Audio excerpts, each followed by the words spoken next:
ሰላም ጤና ይስጥልኝ ውድ ዳር እስከ ዳር ቤተሰቦች እንደምን አላችሁ? እኔ እስከ ዳር ነኝ። ዛሬ እዚህ የመጣሁት ሶስተኛውና የመጨረሻውን ክፍል የሜክሲኮ ቆይታዬን በተመለከተ ያዘጋጀሁትን ዝግጅት እንድታዩልኝ ለመጋበዝ ነው። ይህንን ዝግጅት በምቀርጽበት ጊዜ ሶስተኛውን ክፍል ትንሽ ስሜታዊ ሆኜ ነበር።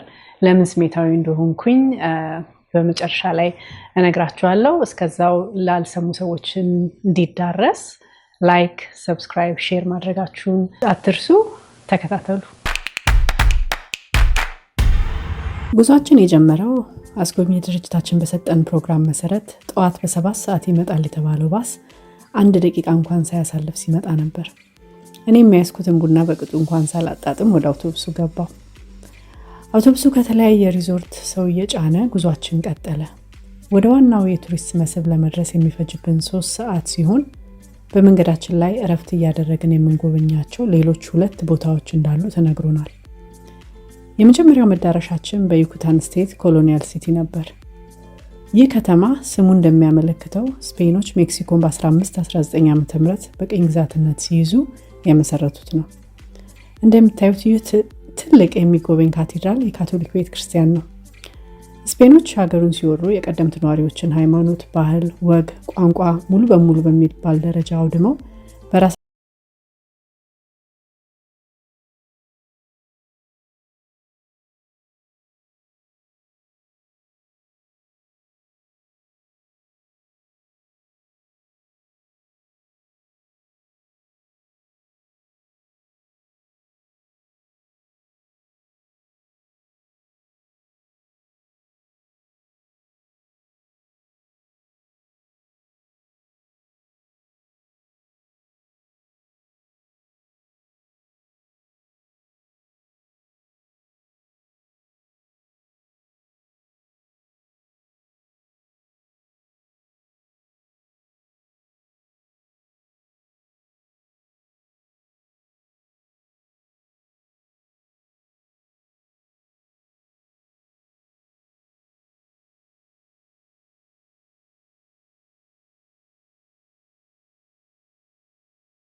ያየሁት ነበርና በጣም ይማርካል።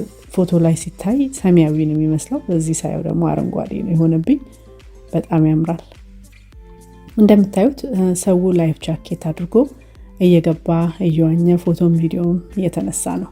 እዚህ ቦታ ላይ እንግዲህ ከዓለም ዙሪያ ነው ቱሪስቶች እየመጡ የሚመለከቱት ይህንን ቦታ ማለት ነው። በጣም ደስ ይላል። ከዚህ ጋር ነው የሚጀምረው ውሃው። በጣም ነው የሚያምረው። እዚህ ቦታ ላይ በመገኘቴ እኔ ራሴ በጣም ደስተኛ ነኝ። ቫኬሽን ወጥቼ እንደዚህ አይነት ቦታ አይቼ በዛው ደስ ይላል በጣም። ስለዚህ ባገኛችሁት አጋጣሚ ቫኬሽን ስትወጡ እንደዚህ አይነት ታሪካዊ ቦታዎች ካሉ ሜክሲኮ አሁን በጣም ብዙ ታሪክ አለ። አሁን ይሄ ለምሳሌ እኛ ዛሬ የመጣ ነው አንዱ ጋር ብቻ ነው፣ ግን ሌሎችም አሉ እንደዚህ የማያ ከተማ የፈረሱ የነሱ የከተማ ፍራሾች ማየት ይቻላል። ብዙ የሚታይ ነገር አለ። ስለዚህ በዚህ ባገኛችሁት አጋጣሚ ስትመጡ እንደዚህ አይነት ነገሮችን ማድረግ ብትችሉ በጣም ጥሩ ነው። ከሚታየው ነገር አንፃር ዋጋው ብዙ አይደለም። ያው እንዳልኳችሁ እነዚህ ተጨማሪ ወጪዎች ናቸው።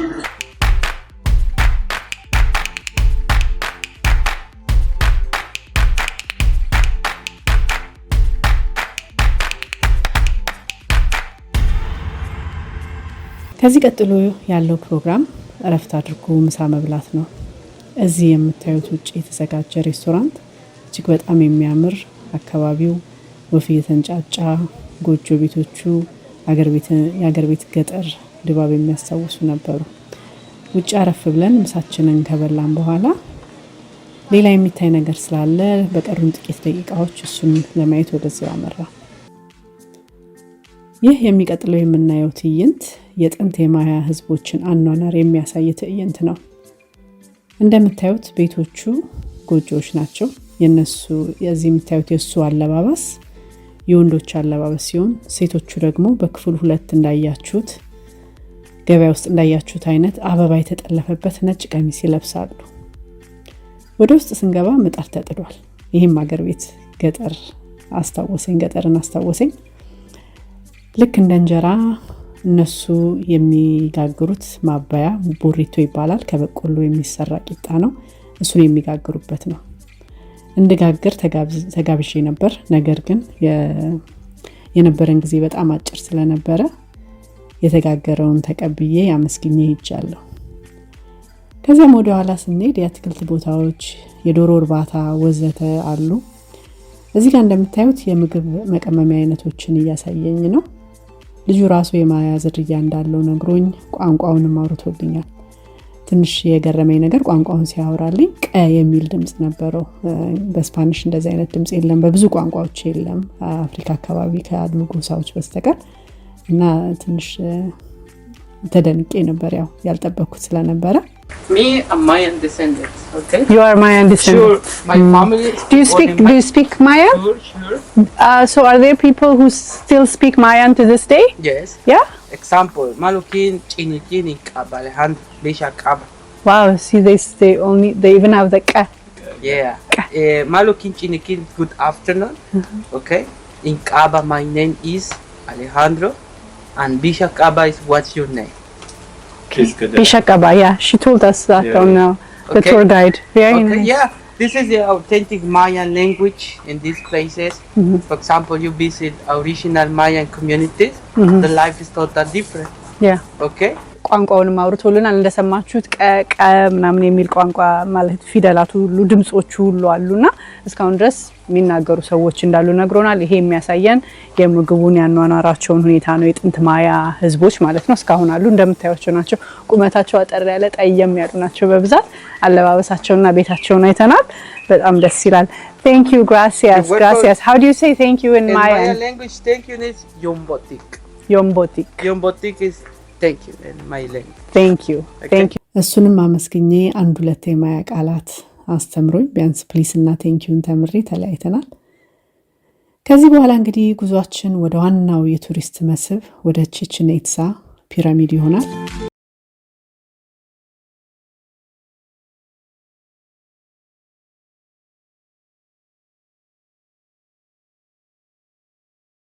ወደ ዋናው የቱሪስት መስህብ ቦታ ስንደርስ መጀመሪያ በጣም የገረመኝ ነገር ቢኖር የቆመው የባስ ብዛት ነበር።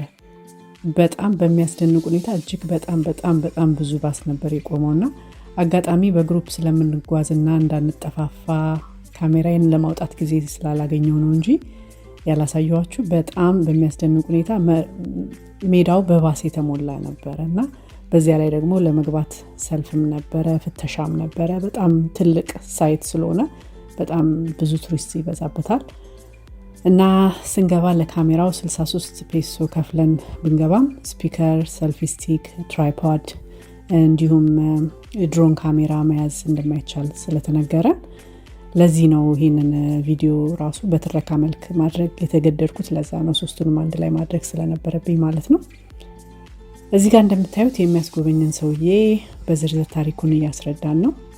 ይህ ቦታ ከተሰራ በጣም የቆየ ቢሆንም የተገኘው ግን በ1840 ዓ.ም ነበር። የማያ ስልጣኔ ቀደም ብዬ እንደነገርኳችሁ ከ4000 ዓመት በላይ ይሆናል ተብሎ ይገመታል። ህዝባቸውን በአሁኑ ጓቲማላ፣ ቤሊዝ እና ሆንዱራስ ድረስ የሚኖሩ ናቸው። እነዚህ ሁሉ ሀገሮች ዛሬ የስፓኒሽ ቋንቋ ተናጋሪ ናቸው። ብራዚሎች የፖርቹጋል ቅኝ ግዛት ስለነበሩ የሚናገሩት ፖርቹጊዝ ነው። እንግዲህ እኔም ወደ ራሳችን መለስ ብዬ ሳስብ እኛም በፖርቹጊዞች በ16ኛው ክፍለ ዘመን አካባቢ በእምነት ስም ትንሽ ተተንኩሰን ነበር። ቢሳካላቸው ኖሮ ውጤቱ ከዚህ የተለየ አይሆንም ነበር ማለት ነው። በነገራችን ላይ ቱሪዝም በሜክሲኮ ሁለተኛው ደረጃ የገቢ ምንጭ ማስገኛቸው ነው። የመጀመሪያው የነዳጅ ዘይት ነው። ስለዚህም ቱሪዝም መስካቸው በጣም የዳበረ ነው። እዚህ ላይ እንደምታዩት ከተለያዩ የዓለም ሀገራት የመጡ ቱሪስቶች በጣም በብዛት አሉ። ትዕይንቱ እጅግ አስደናቂ ነው። እዚህ ጋር ደግሞ የምናያቸው የተለያዩ ህንፃዎች አሉ። በነገራችን ላይ አስጎብኛችን እንደነገረን በጣም ብዙ ሳይቶች ነው ያሉት፣ የማያ ሳይቶች ራሱ። ነገር ግን ሁሉንም በአንድ ቀን ማየት ስለማይቻል ዛሬ የምናየው አንዱን ክፍል ብቻ ነው። ህንፃዎቹ ላይ ስዕላዊ መግለጫዎች አሉ። ይህም የሚያሳየው በጥንት ጊዜ የነበረ አንድ አይነት ጨዋታ ሲሆን ጨዋታው በዚህ ዘመን እግር ኳስ እንደሚባለው አይነት ሆኖ ተሸናፊው እንደሚሰዋ ያሳያል። ከታሪክ እንደማስታውሰው ከሆነ ተመሳሳይ ታሪኮች በጥንቷ የግሪክም ወይም ሮምም ነበሩ። እንግዲህ ቦታው እንደምታዩት በጣም ሰፊ ነው። በህንፃዎቹ አናት ላይ በየማዕዘኑ የእባብ ምልክት አለው። ካንኩን የሚለው ቃል ራሱ የእባብ መኖሪያ እንደማለት ነው። በነገራችን ላይ የዚህ የፒራሚድ ምርምር አሁንም እንደቀጠለ ነው።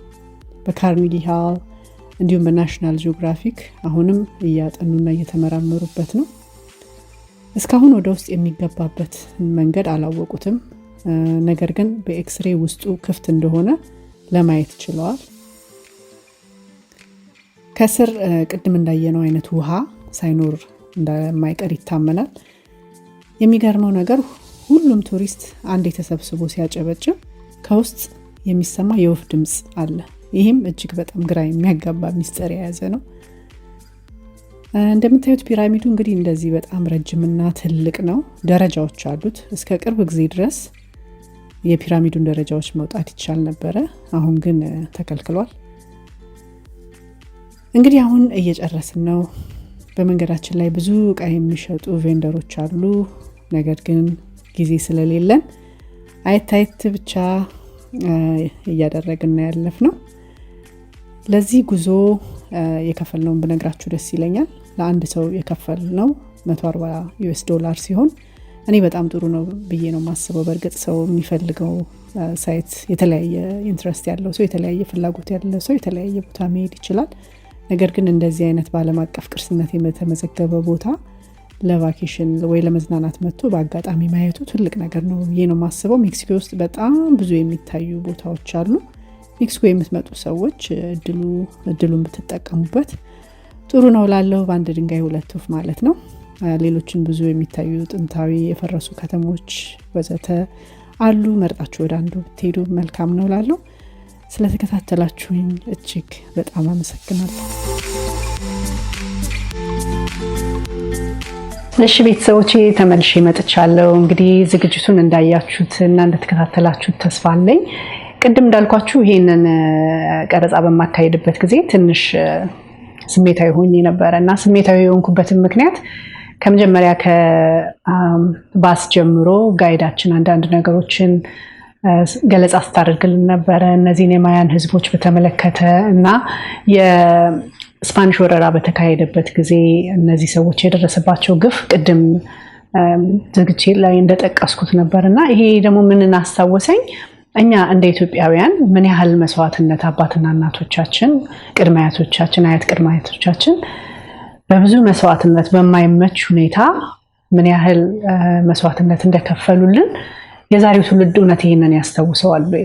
በዛ ቦታ ሄዳችሁ ስታዩ በእውነት በጣም ነው የሚያሳዝነው። እነዚህ የአገሬው ነዋሪ የሆኑ ህዝቦች እንደዛ ላይ እንደነገርኳችሁ ቪዲዮ ላይ በአራተኛ እና በአምስተኛ ደረጃ ዜግነት በገዛ ሀገራቸው እንደዛ ተዋርደው አሁንም ደግሞ ከዛ ሲወርድ የመጣው ነገር እስካሁን ደርሶ አሁን ያሉበት በጣም በድህነትና በጣም በዝቅተኛ የህይወትና የኑሮ ደረጃ የሚኖሩ ናቸውና ከሁሉ በላይ የሚያሳዝነው ማንነትን መቀማት ማለት በጣም ከባድ ነገር ነውና አንድ ኃይል መጥቶ እናንተ የምታውቁትን የምትወዱትን የምትናገሩትን ቋንቋ ስነ ጽሁፋችሁን ሁሉ ነገር አጥፍቶ ማንነታችሁ ሲቀማ ዛሬ እነዛ ሰዎች አንዳንድ ሰዎችን አናግሬ ነበርና እነዛ ሰዎች ዛሬ ቋንቋቸውን ስነ ጽሁፋቸውን ለመመለስ እንደገና ባህላቸው ሪቫይቭ እንዲያደርግ ወይም እንዲነሳ እንደገና ለማድረግ የሚያደርጉትን ጥረት ሳይ በጣም ታዝናላችሁ በራሳቸው ሀገር እንደዚህ አይነት ነገር ሲደርስባቸውና እኛ ኢትዮጵያውያን እውነት የተከፈለልን መስዋዕትነት ምን ያህል እንደሆነ ይገባናል እና ለዚህ ነበር በጣም ስሜታዊ